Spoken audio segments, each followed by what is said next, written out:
Does Mayor Mamdani deserve a break or a Bronx cheer? Joining us now, former Democratic advisor Dan Turrentine and host of the NewsNation show, Batya, Ungar-Sargon. Dan and Batya, great to have you. Okay, Batya, here's how the New York Times put it. Our landscape has been rendered almost unrecognizable. Instead of curbs, we have hulking mounds of unmelted snow dotted with dog droppings. Snow hills must be scaled just to enter the subway. Batya, there are mountains of garbage, some of them 8 feet high, and this is all more than a week after the snow fell. I don't care about any of that, Liz. I care about the fact that 16 people are dead. 16 human beings are dead because this nincompoop decided to allow them to keep living on the streets when the temperatures dropped to sub-zero. So much of what passes for progressive compassion, the stuff that makes them feel morally superior to the rest of us, actually incentivizes and creates unbelievable amounts of cruelty and suffering, whether it's abolish ICE, the open border where women are getting raped crossing the Darien Gap, children are being trafficked into this country, whether it's defund the police, siding with criminals, all of this stuff that makes them feel holier than thou. It creates unbelievable amounts of cruelty. And I'm just so glad that he did a 180, that he recognized how wrong this is. And I hope that that means that they will actually start sweeping the homeless encampments, not just when it's freezing, but in general.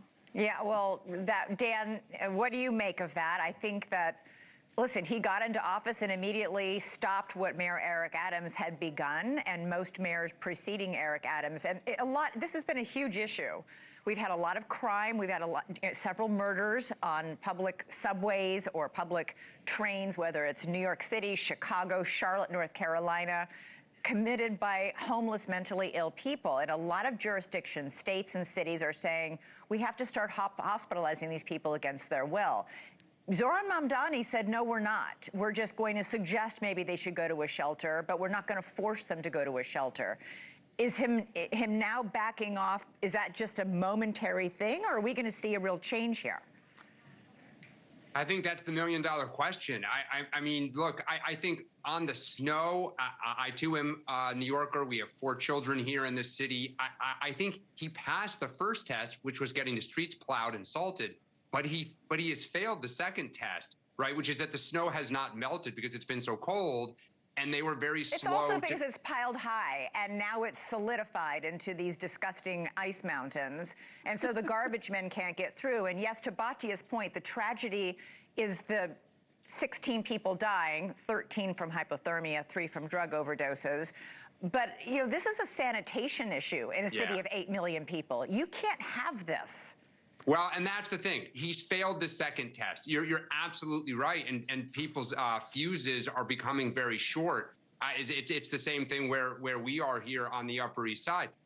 I think to your other question, though, this is a real issue for Mamdani about the homeless, because it goes to the issue of crime. It goes to the, subways and other areas. Look, I give him credit that he did. When you have a losing hand, stop playing it and pivot. He did. We'll see kind of if he adopts across the board here on some of these other more controversial issues.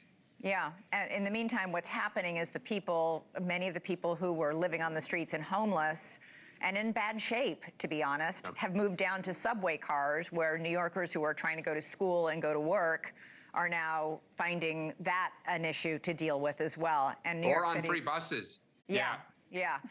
Thank you for watching. Subscribe below and download our NewsNation app right now on your phone, and you will get fact-based, unbiased news for all Americans.